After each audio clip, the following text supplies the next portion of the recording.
But I'm not going to tell y'all how much it costs. Not yet. I'm not going to tell you how much it costs yet. And I talked a little bit about earlier about how when I was at Duke, the tuition was, you know, $30,000 a year total. Now it's $40,000 a year total.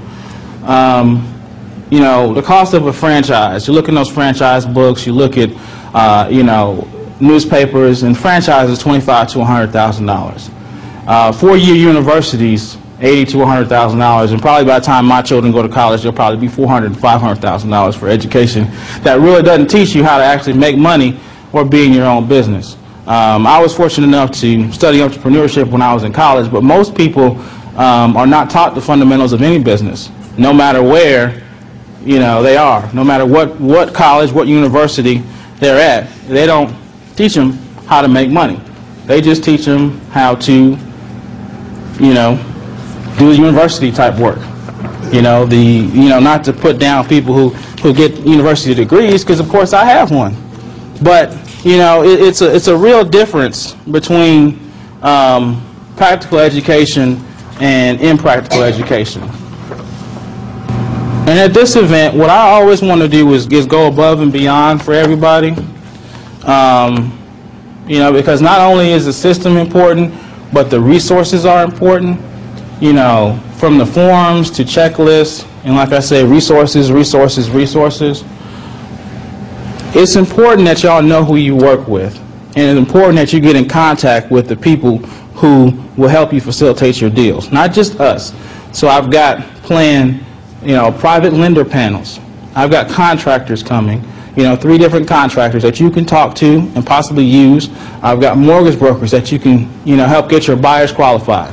I've got, you know, panels of successful investors that are coming to talk about how they've been successful using our system and you doing deals on their own.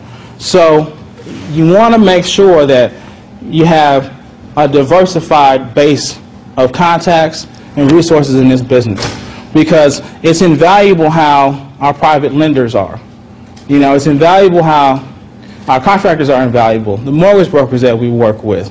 You know, and it's important to learn from actual case studies from people who are actually out there doing it. You know, don't just take my word for it. Talk to the people who are, you know, doing their first deal, their second deal, their 5th deal, whatever the case may be. So these, you know, the forms, because that's another thing that's intimidating to a lot of investors, is actually what forms do I use? You know, what contract do I use? Do I use the same contract when I buy as I do when I sell? Do I use, what's an affidavit? You know, what is a lease option agreement? You know, what is a memorandum? Things like that that are just not commonplace, you know. Because how many of y'all actually had, you know, a class or education about mortgages in general? You did? You a mortgage broker?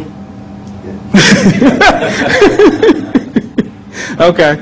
All right. So I say that to say that it's important to know what paperwork you're using. It's important to be attuned to what people you need in order to be successful. And I'll get more in depth in how to make, you know, $10,000 in the next 30 days or more, or in the case that we just had, $29,000. You know, it's important to know what to say. You know, I mentioned briefly, you know, if I paid you all cash and closed quickly, you know, what's the least you would take? I mean, there's a lot of different negotiating tactics that you deal with wholesale properties, whether you're dealing with banks, you know, because that's a whole nother side of this business, is dealing with the foreclosed properties. You know, not just dealing with people who are motivated sellers, but motivated banks. And that's where a good portion of the deals come from in this market, is from banks. From banks that are, you know, been in a position where maybe it was someone that had mortgage fraud, and the bank had to take the property back because they, you know, people didn't pay. You know, they didn't even make the first payment. You know, so it's important to know how to get those kind of deals, because a good portion of them are banks, HUD, you know, not just motivated sellers that have a rundown house. And I talk about how to sell them. I mean, that gets back to your buyers list. and what to say, what to do in order to develop a list of people that kind of follow you around looking for deals. You know, not people that are saying, well, let me see how much I can get. But people who want to develop a long-term relationship with you, you know, so that you can find a way to sell a house before it's even under contract with you, because you just know that this person on your list is going to buy this house. You know, and that's a wonderful feeling, you know, to have a house where you're looking at it and you know, okay, well, Joe Smith's going to buy this house easily. But how do you develop those relationships? How do you profile those houses? And then also talk about, this is an event that will talk about retailing as well. I didn't have enough time to really talk about, you know, the buying and the fixing up. I mean, that's a whole part of this equation that you want to balance yourself with. You want to be able to do both sides of the business. You want to be able to sell them quickly. You want to be able to fix them up quickly. And then, like I said, if you can see this, all the forms that you'll need will be on a CD-ROM. And they'll help you and will guide you through each form. And will guide you through what you should do for each form and what you shouldn't do. About how to effectively market to sellers.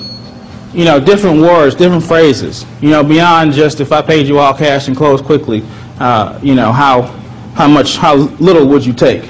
And then this is important if you're retailing, and it's also important if you're wholesaling, is knowing what properties, what repairs you need to make on a property and what repairs you don't. And a lot of times you'll end up as a wholesaler being a counselor and being able to give someone good advice on what to repair and what not to repair is going to affect your bottom line. So you definitely want to make sure that you know as much as you can know about repairs, step by step by step by step. And then, you know, there's a lot of looky-loos out there, a lot of people that are kind of just trying to, you know, mess with you. You know, how do you deal with only pre-qualified cash buyers or hard money or private investing or people who have credit lines? How to immediately see that these people are some, you know, that this person is who you want to work with. This person has got money.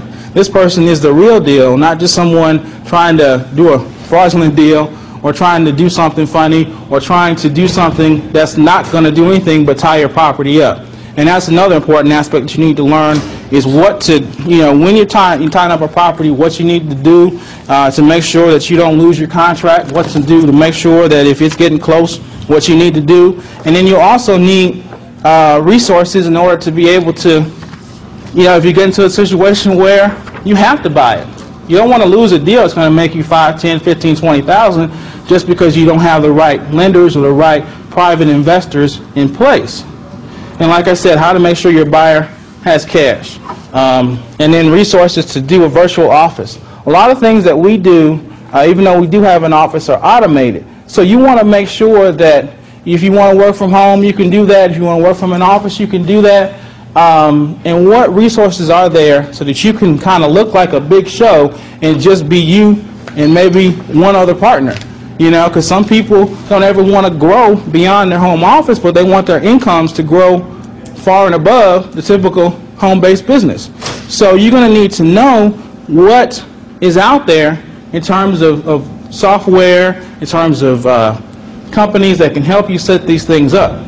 And then also buying formulas, because that's the one thing that I really can't really get into much today, but it's important that you know. We talk about, yeah, you know, I'll pay you $60,000 for your house, but how do you know what the most you should pay is? How do you know what formulas based on repairs, based on purchase price, based on the area, based on resale value, what is actually going to make sense from a financial standpoint? And those are all the things that